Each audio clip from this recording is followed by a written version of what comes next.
dates that are in the in our motion to simply be updated to reflect where we are now with a 4-hour visit. If it's too soon to take place this weekend, then the following weekend, a 4-hour visit, followed by another 6-hour visit, followed by an overnight visit, followed by another weekend visit, until placement can take place. And if the court feels that even a longer transition, we believe 4 to 6 weeks would be a sufficient time to see and make sure that Ms. Bushman is able to do so in a way that addresses the children's needs, and should address the concerns of those who worry about those parenting choices or that parenting style.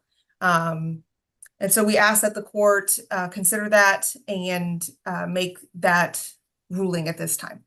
And thank you, Your Honor. Thank you, Ms. Price. Ms. Savage. Your Honor, we are completely in support of the transitional monitor return and do believe that that would be in the best interest of the children. Based on the evidence, what we know is that Ms. Bushman has completed all her services. The hearing immediately shifts attention away from promises and toward proof. The testimony isn't powerful because someone claims recovery exists. It becomes persuasive because the witness explains how recovery is maintained when nobody is watching. We know that she is sober and she continues to use her sober support system to maintain that lifestyle. We know that she has appropriate housing. She's maintained that housing for the last 6 to 7 months. We know that she's employed. She continues to be employed. We know that she is bonded to the children. More importantly, that the children are bonded to her. These kids know who their mother is. And to sever, and that's what they're asking for, right? The termination cases are the civil equivalent of death cases. Terminating Miss Bushman's rights when she's put in so much work to change her lifestyle and to make the requested changes that we put on her. And she's done. And she's maintained that for months, right? This isn't, she just moved in last week to her apartment or last month. She's been in this apartment since roughly the end of January. She is done everything for these kids to show that she has changed. What we know is that when she had the children in her care back in October to December, while she might have minimized, according to everyone, some of the medical conditions of the kids, she's still taking them to the doctors regularly. She had still scheduled them for a swallow study, which actually that was the only time that Jameson's had a swallow study that indicated he wasn't aspirating.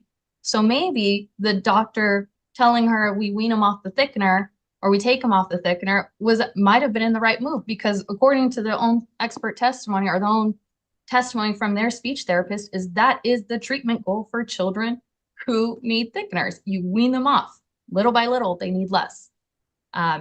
So to say that Ms. Bushman does not take their medical conditions seriously, I think isn't a fair assessment, because she was doing all the things we were still asking her of. She had enrolled one in speech therapy and was getting the other one started in speech therapy as well. So I think the evidence that we have today does not meet the burden of clear and convincing for termination as to a ground and as to best interest. Because all the people who have seen Ms. Bushman in the home with the children have all said that she's attentive, that the children are bonded to her, that they had no concerns for her ability to care for the kids. The ones that we have saying, oh, well, she could have done something better, are seeing Ms. Bushman trying to wrangle 2 toddlers in a public setting, in a gas station, McDonald's, in a barbecue joint. I mean, I think any parent of small children, especially toddlers, can recognize and understand when you're in a public setting, it gets a little difficult. You add 2 that are mobile, it gets pretty difficult. But to make that assessment that, oh, she could be a better parent, she should be able to catch her toddler from falling and him not fall and hit his face when he's learning to walk, when he's climbing, when he's running, that's not a fair assessment. What I do know, though, is that when Ms. Bushman had the choice to put the kids in a shelter versus letting them go to a placement where she knew that they could receive the care while she was getting back on her feet, she made the choice selflessly to put her kids first. She made the choice that she wanted to make sure her kids' needs would be met and sacrificed what would be in her best interest and what would guarantee her getting her kids quicker because she cares so enormously for her children. So when the court is considering whether that tie should be cut today, I just hope that that is a piece of information that is kept in your mind. Savage, Ms. Pearsall. Judge, this case is the whole reason as to why law exists and is drafted and why this court exists. And all of us, or most of us, I should say, do this for a living. Any case, regardless of the facts, if you look at a biological parent and then you look at a foster family, by definition, foster families are richer, are more educated, and don't have any known drug or criminal history. Sometimes they do that we don't know. And as much as Ms. Swallow elicited from every witness, oh, this isn't about the money. This is exactly about money. Yes, they are richer. Yes, they can afford an attorney. Yes, they can afford to subpoena witnesses and pay for their testimony. But that's not the purpose of why these cases exist. Every parent comes into CPS court because they have an issue. They're a victim of domestic violence. They are drug addicted. They're having some mental health issue. They have something they're struggling with. And what this court tells them at the very first hearing, and what the department tells them at every staffing, at every family group conference, is if you get it together, if you do the classes you've been court ordered to do, the goal is to reunify you with your children. And Ms. Bushman did that. And to consider anything, giving Mr. and Mrs. Ford any rights, honestly defeats the purpose of the system. She doesn't just deserve to have her children back. Anything else, in my opinion, would be unconstitutional and go against not just these children's best interests, but everything that the system is set up to do. And I think what most clearly demonstrated that is when she was asked, would you like Mr. Martin to have some visitation? And she said, no, not until he finishes drug treatment. I mean, that's huge. She truly gets what the issues are that brought her here, and she has demonstrated being clean and jumping through all sorts of hoops under a microscope for many, many months now. So I'm asking that you order the monitor to return.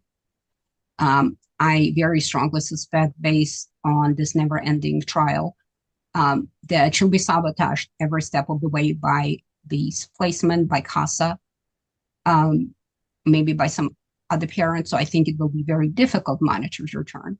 And honestly, Judge, I think the only way to avoid that is to just place the kids there and cut out the people who are going to clearly sabotage it. Once cross-examination begins, the focus quietly changes from motion to accountability. Every unanswered detail becomes more important than every confident statement. Questions about financial support, missed birthdays, delayed involvement, and unfinished responsibilities are not designed to embarrass the father.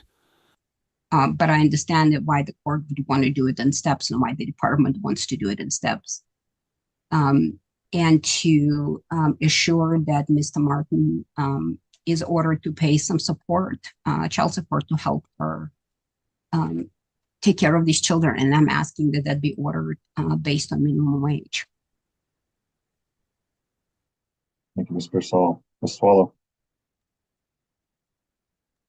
Thank you, Judge. I want to start by saying that while I appreciate Ms. Price comparing this case to her life, it's a completely different situation. Ms. Price was not a meth addict, and nor did she have the department involved in her life for 19 years prior to having her twins. So they're not comparable in that sense at all.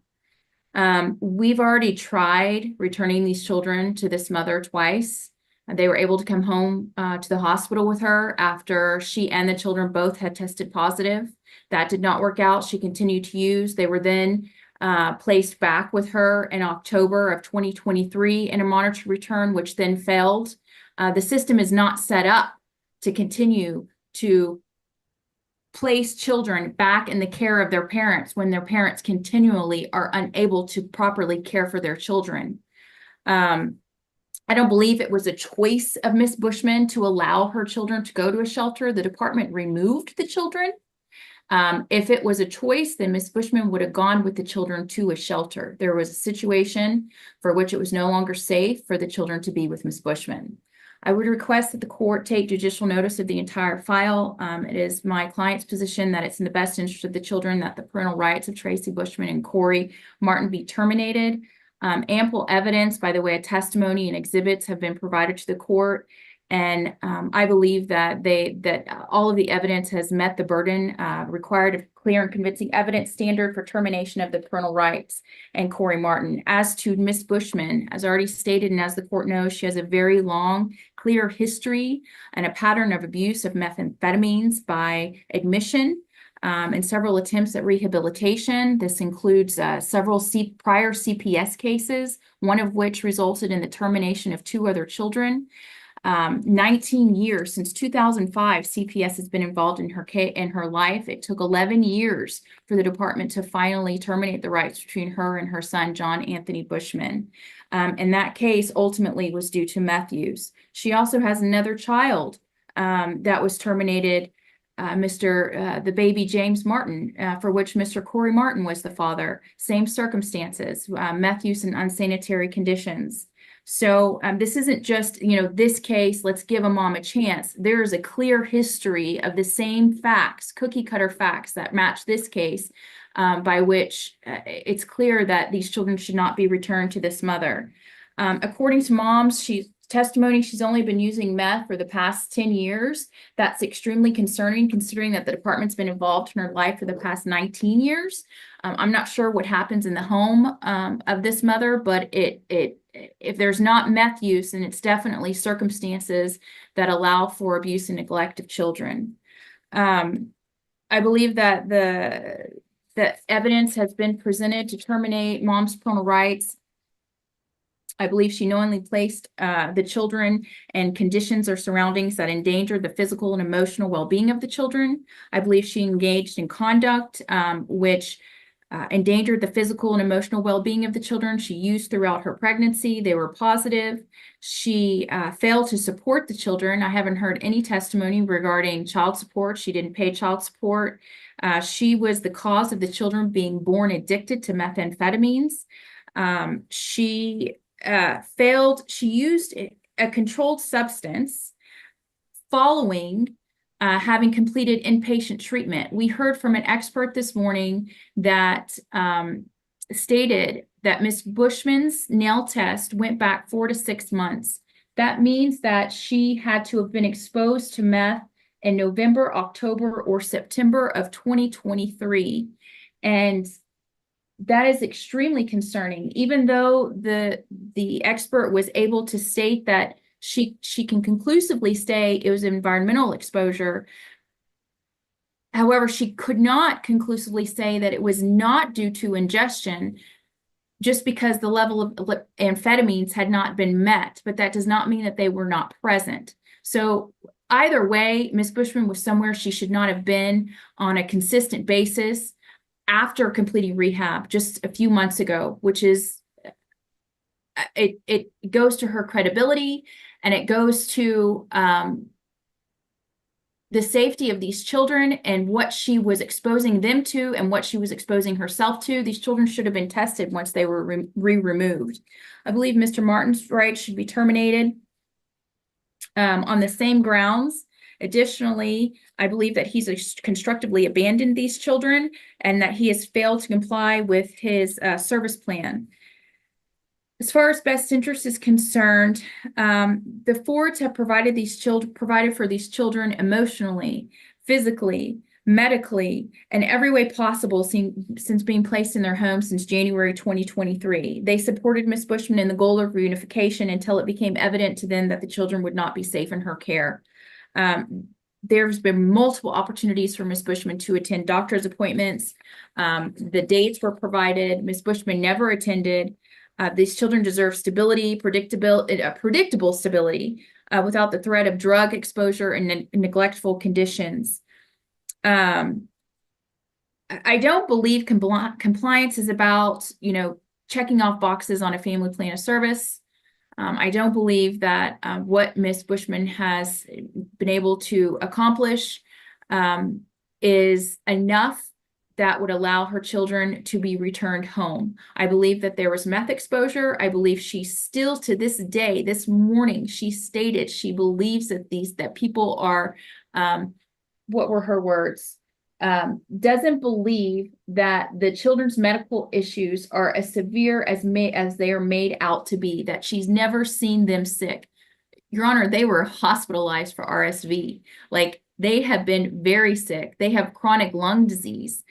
For her to have said that this morning was extremely shocking, that after all this time that she would not educate herself and state something different. I don't believe that she has any insight into the damage that she's caused these children due to her smoking every day and using methamphetamines during her pregnancy. Her testimony was that she used The several difference between overcoming addiction and proving long-term parenting judgment.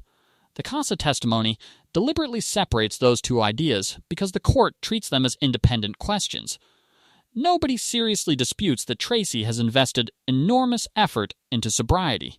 several weeks before the children were born premature. There's no way her UA would have been positive for meth if she had used several weeks before. There's no way the children their meconium would be positive if she had only used one time. I have extreme concerns that the mom cannot take care of these children, both of these children, safely. I don't think that, the mindset that they'll regrow healthy tissue, or taking them off a nebulizer treatment, or, taking them off thickener, all these things that she has done, and her failure to recognize that these children have serious medical issues, I don't think that's something that this court can overlook. And I don't think it's something that we should risk placing these children back in her care. I think it could result in very detrimental effects to these children, hopefully not death. Thank you. Thank you. Ms. Harris. Your Honor, I would ask you to consider that this case is not just about drug use. There is long-term drug use history, treatment, yes.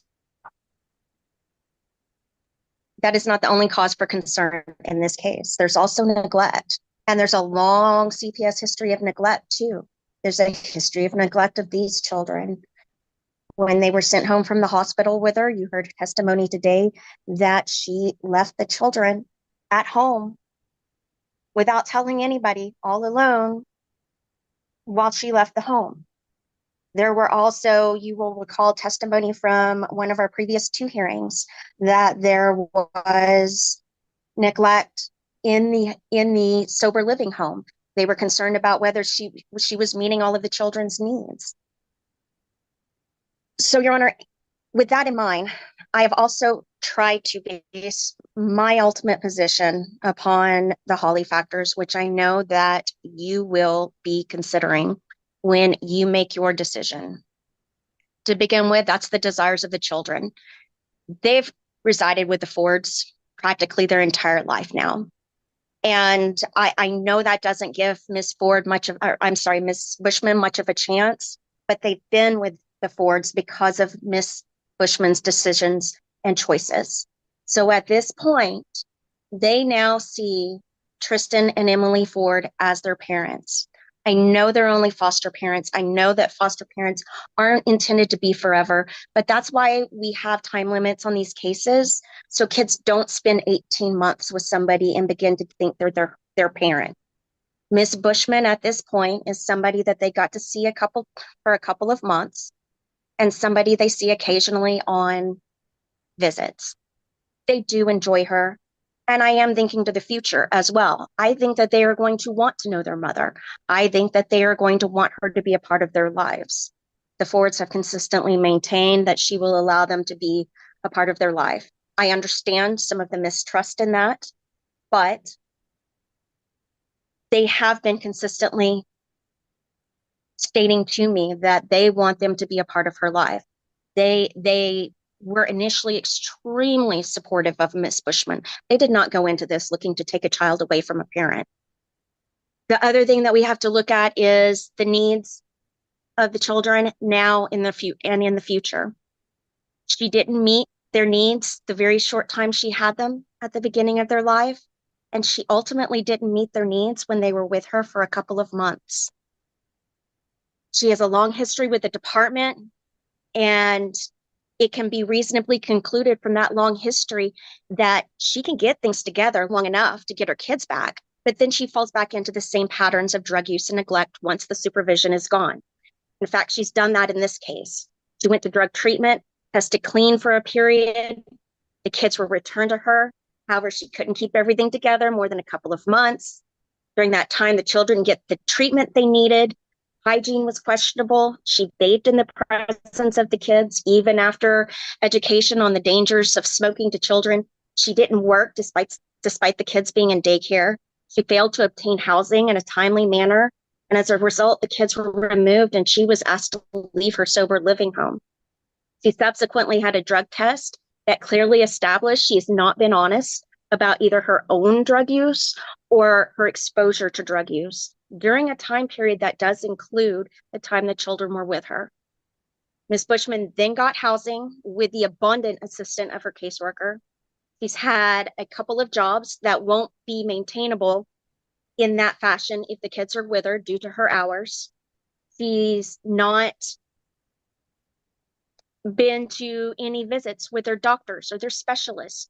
She shows no personal knowledge about their needs and admits that there may be nothing wrong with them. You'll recall, Your Honor, that she could not even explain what their diagnoses were, what they were called, to be even able to pass that information along to a primary provider who she then relied upon, supposedly, to stop giving them the previously prescribed treatments. She's had visits with them that go great. That go okay, not great, but they go okay. I'm not going to nitpick on tiny little details at the visit.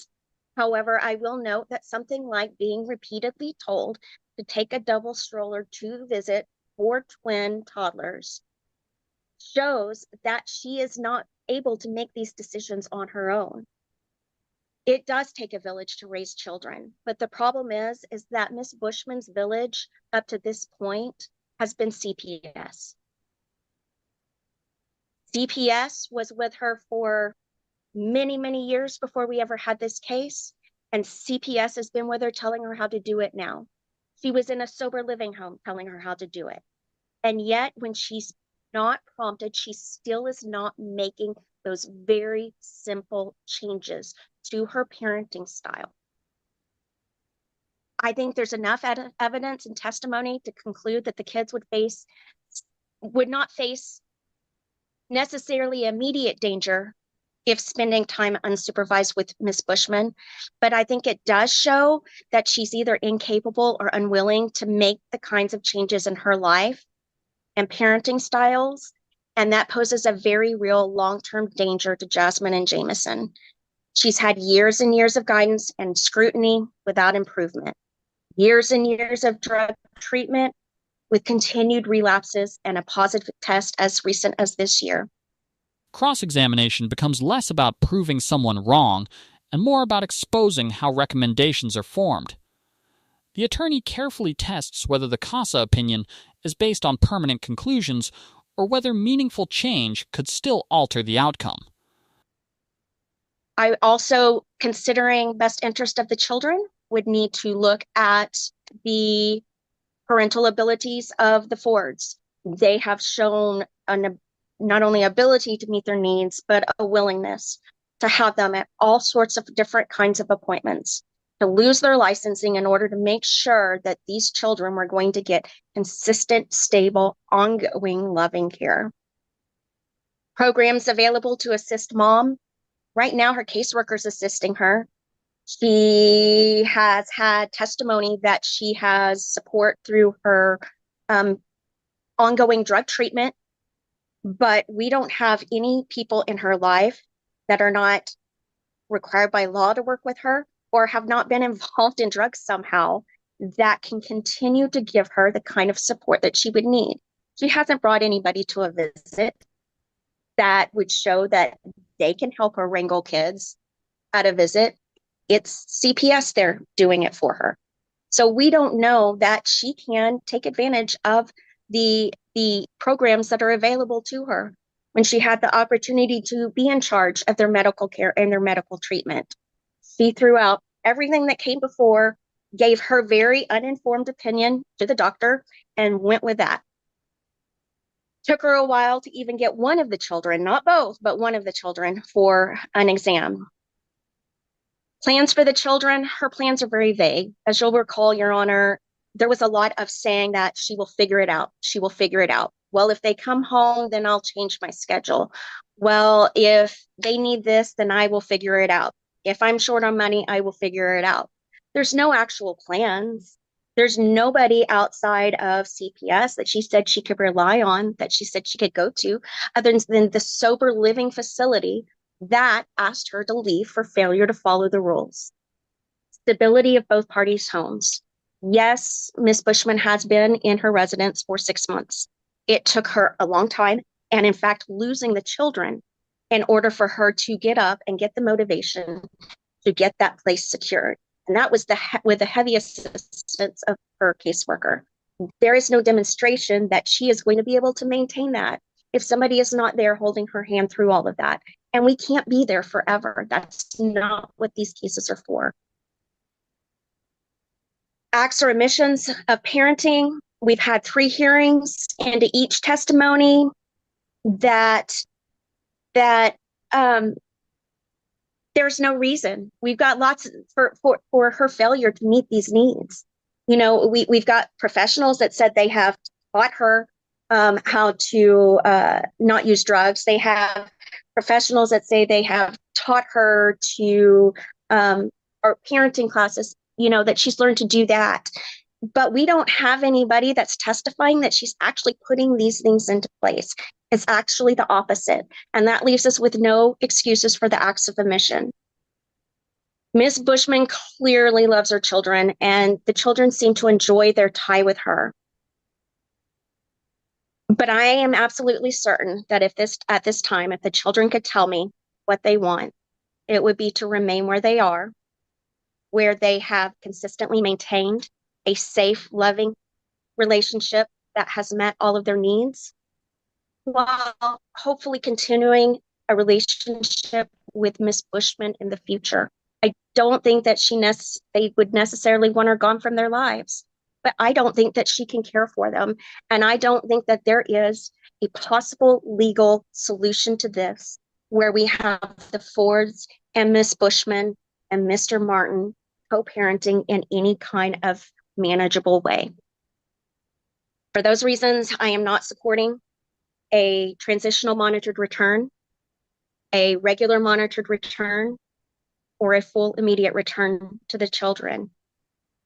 I appreciate the position that Ms. Bushman has been in, and I do appreciate the changes that she has been able to make during this case.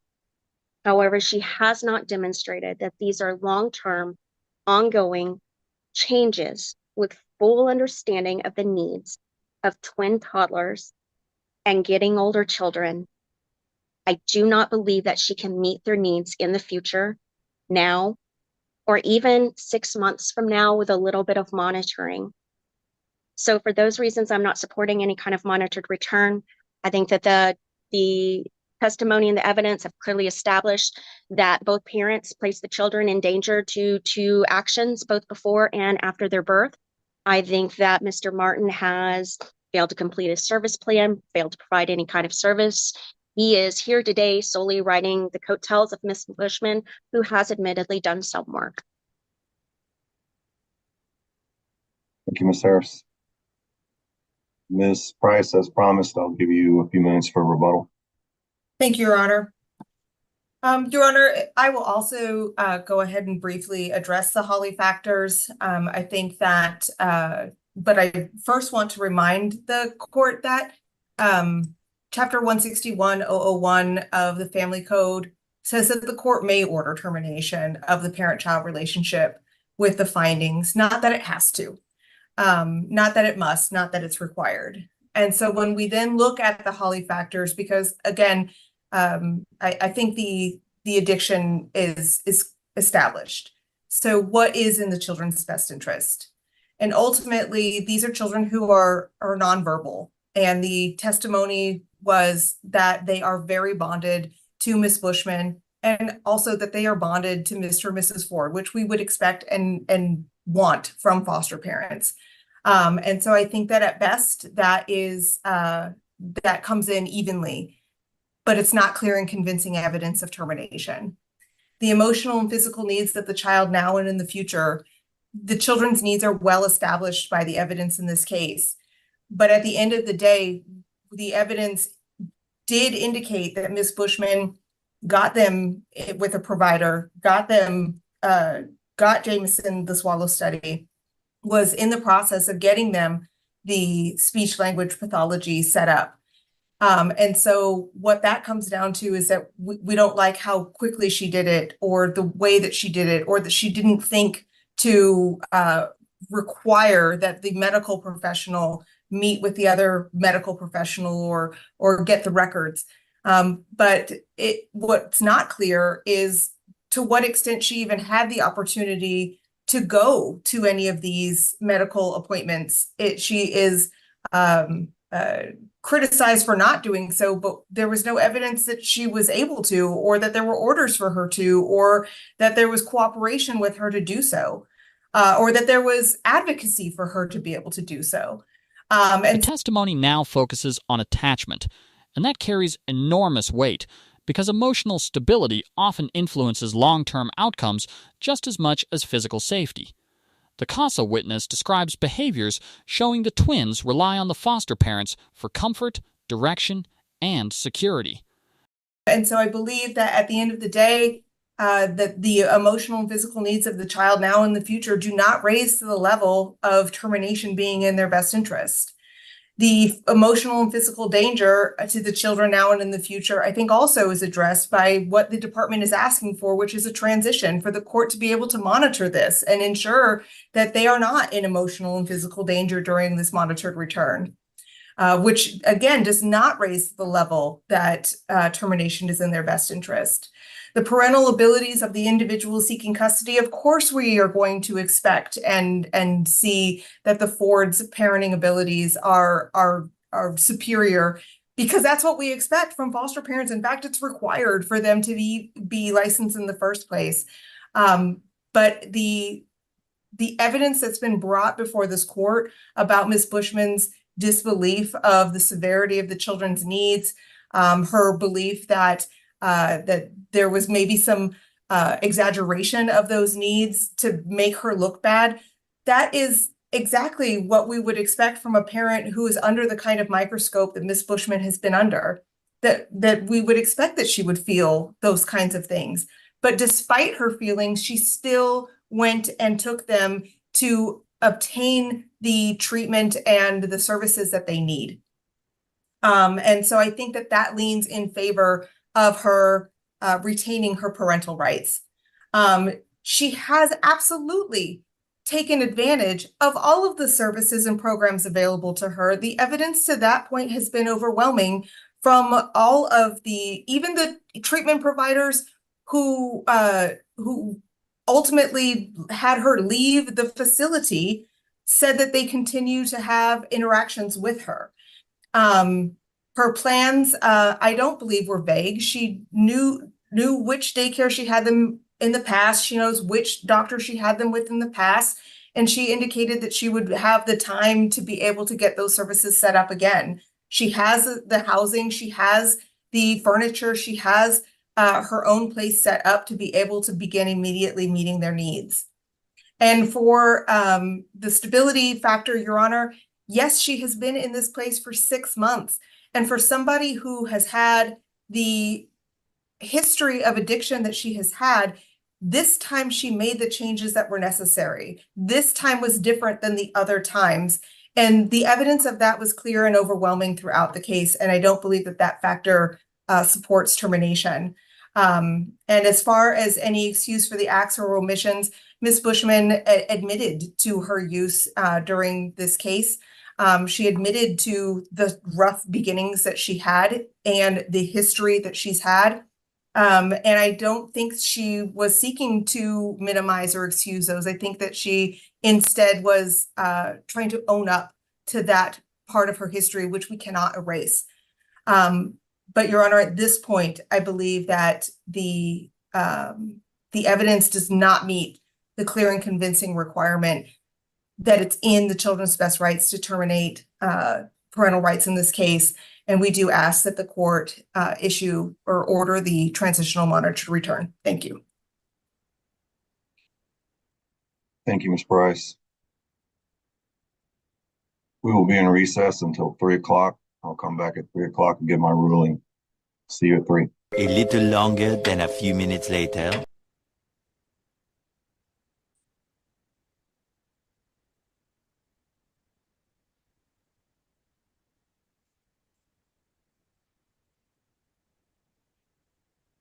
Dismissing Ms. Harris. There she is. Ms. Hyman, are you ready? Yes, Your Honor. We're going to go back on the record. This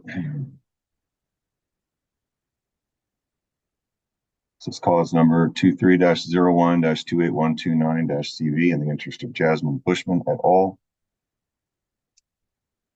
Thank you for your patience. I'm going to give my ruling, and during the ruling, the only person that should be talking is me. And I'll set aside time after my ruling to make any clarifying orders that are necessary. This is a difficult case. I'm glad it came to me, because as difficult as it is and as much pressure as it puts upon a judge, I know that I'm sitting here making a ruling after considering all of the evidence and operating under the established law, the case law, and the evidence that you all have presented here, which I want to commend all the attorneys for excellent advocacy for their clients in this case. As most of you here know, the best interest of the children is the primary consideration of the court. There is, as Ms. Pearsall pointed out, legislation and public policy geared towards reunification with biological family. And this court, as several of you have been a part of, has returned many children home. And I acknowledge Ms. Bushman's efforts throughout the course of this case to maintain her sobriety and to better her life.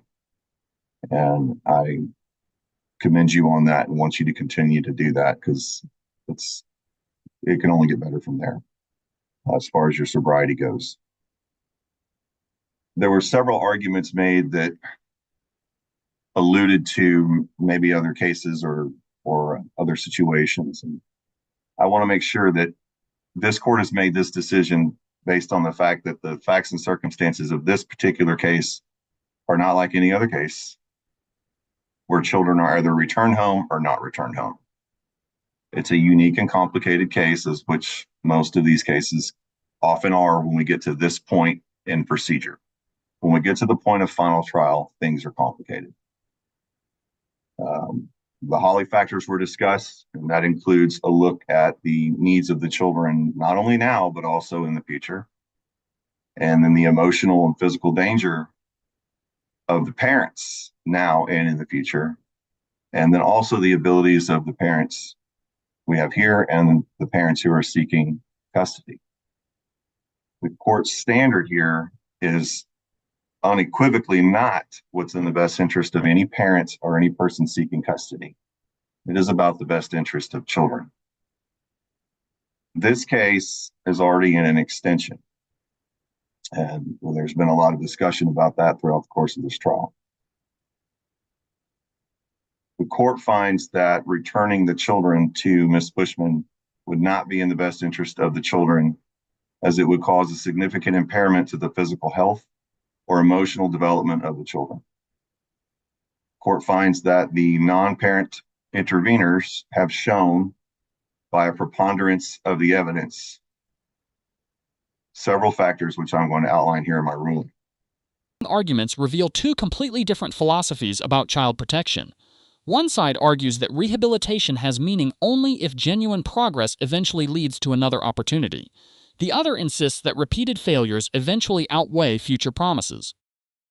Court finds that these children need permanency, and although the court has the option to order a monitored return, as has been requested, court declines to do so because the court finds that the mother already had one failed monitored return. And although Ms. Price made a very good argument to the perils of parenting, court finds that Ms. Bushman is still not reacting to the children's medical needs appropriately after over a year of help and support.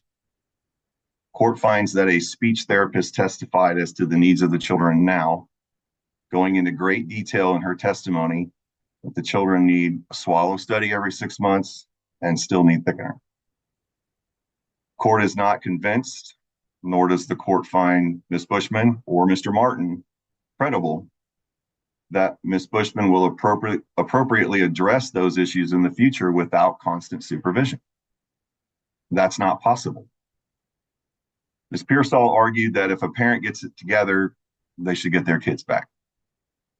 Court finds through Ms. Bushman's pattern of behavior, including during these proceedings, that although Ms. Bushman might have logistically gotten some things together, she has not convinced this court that she can provide for the needs of the children now and in the future. Court finds that she has completed services on her family plan of service, but she has not met the goal of the service plan of being able to meet the needs of the children.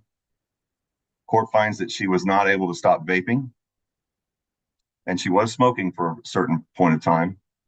Court finds that she was not able to maintain a safe and stable household while the children were in her care. They were removed from her care, not once, but twice during the life of this case. And the court finds that even long after inpatient drug treatment, she still had a positive drug result for methamphetamine. Court finds that this case was initiated due to methamphetamine use and neglect. Court finds that Ms. Bushman has not only minimized the health issues throughout the case, but her very behaviors and reactions, including her own testimony in this trial, was that she believed everyone else was making a bigger deal about the medical concerns than was necessary. She reacted to Ms. Swallow's closing argument in a manner that I could only infer to this minute was that the children's health issues to her are not as severe as all of the professionals and the experts testified. This is of great concern to the court for the future safety and needs of the children now, again, and in the future. That's a best interest factor that I cannot ignore. No length of stability in an apartment or a job can overcome such a startling fact. The court observed Ms. Bushman nodding her head when it was mentioned that the breathing treatments were causing the children to have problems, which is further evidence to the court that she does not take the diagnoses of the children by medical professionals and therapists seriously. That is of great concern to the court regarding her ability to parent in the future when there's no supervision on her care or the physical needs of the children. The court finds that Ms. Bushman endangered the children, and then throughout the course of this case has shown through her specific acts and omissions that she continued smoking and vaping during the case despite the knowledge of the children having chronic lung disease And despite that knowledge, she has minimized their medical diagnoses and conditions. She did not seek intensive and thorough medical intervention during her monitored return. She went to one doctor's visit. She made the decision after that one doctor's visit to take the children who, it's been testified to and is not in dispute, are silent aspirators, off their thickener based on that one physician's examination. Despite her being made well aware throughout the course of this case that they needed speech therapy and swallow studies to make sure they were getting adequate treatment for their condition. Court finds that the children are bonded to the foster parents and have a safe, stable, appropriate placement that meets their needs. The court finds that the court-appointed special advocate has the same concerns after making approximately 10 visits and observing the mother with the children. The court-appointed special advocate testified that there's a pattern in the mother's behavior of failing to put the children's needs before her own. Court finds that the court-appointed special advocate had concerns about Ms. Bushman's long-term ability to care for the children, and she pointed out that sobriety doesn't always equal a safe and stable home. The court finds that the disparity of income between the mother, Ms. Bushman, or the father, Mr. Martin, and the foster parents has absolutely no bearing on this decision. In that regard, the court has only considered the ability to provide the children with a safe, stable, drug-free home that can meet their needs based on the evidence presented. The court finds by clear and convincing evidence that the department and Belong made reasonable efforts to return the children to the parent before the commencement of a trial on the merits. And despite those reasonable efforts, a continuing danger remains in the home that prevents the return of the child to the parent. That continuing danger be what I just laid out in my previous findings. Court specifically finds we just lost somebody. Who do we lose? Was it Mr. Martin? Yes. All right, well, we'll see if we can get him back, but I'm going to keep going. Court specifically finds that those reasonable efforts include returning the children to the parent and attempting to avoid a removal by utilizing a safety plan and supervision resources, developing a family plan of service narrowly tailored to address the concerns that brought the children into the care of department and Belong, attempting a monitored return to the mother in this case that failed based on the specific acts and omissions of the mother, and requesting the court to extend the case to allow the mother an additional monitored return, which the court has denied as stated in the court's findings and rulings in this final order.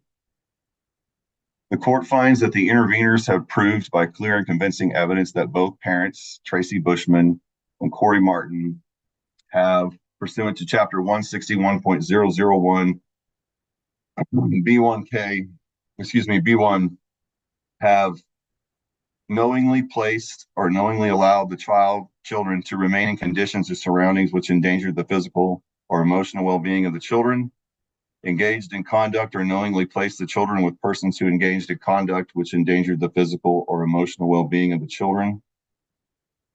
The next round of arguments raises the emotional intensity because the discussion expands beyond one mother and into the purpose of the entire child welfare system. Tracy's attorney argues that reunification loses credibility if parents who complete nearly every requirement still face permanent separation. Failed to support the children in accordance with the parent's ability during a period of 1 year ending within 6 months of the date of the filing of the petition. For the mother, for both parents, been the cause of the child being addicted to alcohol or a controlled substance other than a controlled substance legally obtained by prescription. That's for both parents. And then for the father, the court will additionally find that Mr. Martin constructively abandoned the child who has been in the permanent or temporary managed conservatorship of the Department of Family Protective Services for not less than 6 months, and the department has made reasonable efforts to return the child to the parent.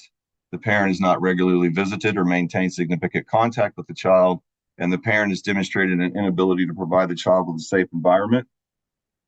And Mr. Martin also failed to comply with the provisions of a court order that specifically establish the actions necessary for the parent to obtain the return of the child who has been in the permanent or temporary managing conservatorship of the Department of Family Protective Services for not less than 9 months as a result of the child's removal from the parent under Chapter 262 for the abuse or neglect of the child. Additionally, for the mother, court finds that the interveners have proved by clear and convincing evidence pursuant to Chapter 161.001B that under P, she used a controlled substance as defined by Chapter 481 Health and Safety Code in a manner that endangered the health or the safety of the child and after completion of a court-ordered substance abuse treatment program, continue to abuse a controlled substance.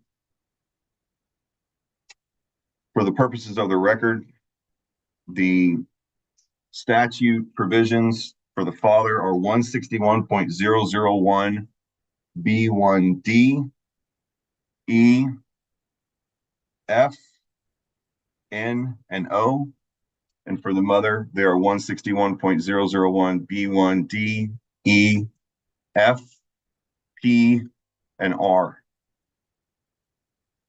Court further finds that these terminations of parents' parental rights pursuant to these provisions of the statute proved by clear and convincing evidence are in the best interest of the children, and it's in the best interest to terminate the parental rights of both parents. The attorneys for the parents, Ms. Savage and Ms. Pearsall, are dismissed. Court finds that they have satisfactorily completed their duties. The attorney ad litem, Ms. Harris, and CASA advocate are maintained in their respective appointments or relationships to the court. We'll have a permanency review after final order October the 8th, 2024 at 10 a.m. October 8th, 2024 at 10 a.m. Court finds that placement of the children with the foster parents is safe, appropriate, meeting their needs, and in their best interest to continue.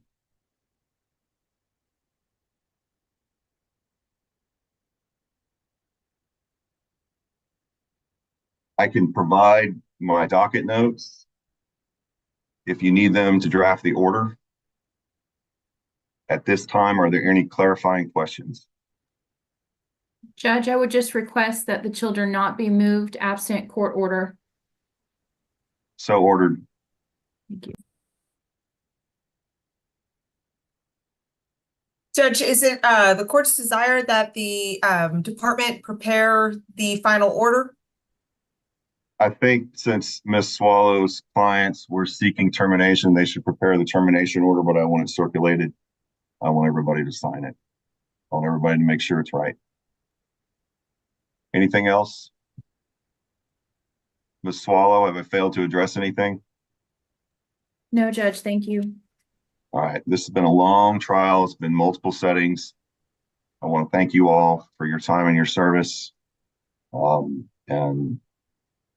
The only thing I can say to Ms. Bushman is that these decisions are never easy for me. They're extremely difficult. These are the days that I dread, but this is the job that I'm paid to do. And so I'm doing it. And I wish you good luck. And thank you all for your time and your service. I'll see you on October the 8th. Nothing further. All parties are excused. The final arguments strip away nearly every emotional appeal and force the judge into the most difficult question of the entire case: which future carries the smaller risk? The interveners build their position around repetition rather than isolated mistakes, arguing that years of substance abuse, multiple CPS cases, previous terminations, and failed reunification attempts reveal a pattern that cannot be ignored simply because recent progress looks encouraging. They challenge Tracy's credibility by questioning whether she truly understands the seriousness of her children's medical needs, suggesting that insight, not sobriety, is the missing piece. Every example is used to argue that compliance with services alone does not guarantee safe parenting if judgment has not fundamentally changed.